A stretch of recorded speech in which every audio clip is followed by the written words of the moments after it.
We present to you Newton's first law of motion with orbital motion. Enjoy! Thanks to Sir Isaac Newton, we now have the laws of motion to study.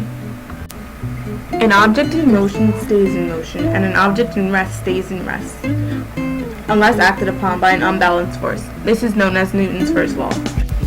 Before we can analyze Newton's first law in relation to orbital motion, we first need to find a way to get up there, and a rocket should do just the trick. Prior to the liftoff of a rocket, the rocket is at rest and its velocity is 0. When the engine is ignited, the thrust of the engine creates an additional force opposed to the weight. That force that the thrust creates is an example of the force that Newton's first law is talking about. The thrust is the unbalanced force that causes the rocket to overcome inertia. When the thrust is greater than the weight, there is a net external force equal to the thrust minus the weight, and the rocket begins to rise. Orbital motion. Orbital motion can be defined as the motion of an object around a fixed point, such as the Earth around the Sun and the Moon around the Earth. Because planets move in an ellipse, this law states that there must be a force acting upon a planet or the satellite, otherwise they would continue in their path along a straight line.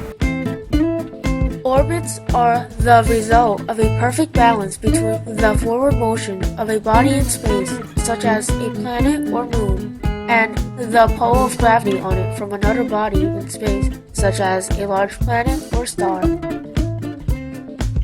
There is a continuous tug-of-war between the object wanting to go forward and away, and the other body in space that pulls it in with its gravity.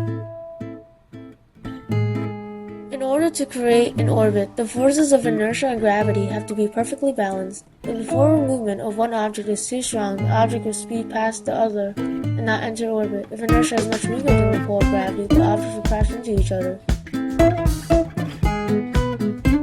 Inertia is the tendency of an object to resist change in motion. Inertia causes the Earth to not fall into the Sun. Inertia and gravity combine to keep Earth in orbit. An object at rest stays at rest, and an object in motion stays in motion with the same speed in the same direction unless acted upon by an unbalanced force. Without forces acting on Earth, Earth stays in motion with the same speed and in the same direction, which is inertia. Though, the gravitational pull of the Sun pulls Earth towards it, but inertia makes Earth move forward.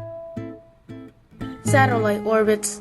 There are two types of satellites: artificial, like the GPS, and natural, like the Moon. Inertia plays a large role in keeping the satellites in orbit. Without inertia, the satellites will crash into Earth or move away from Earth. Here are some types of orbits for satellites.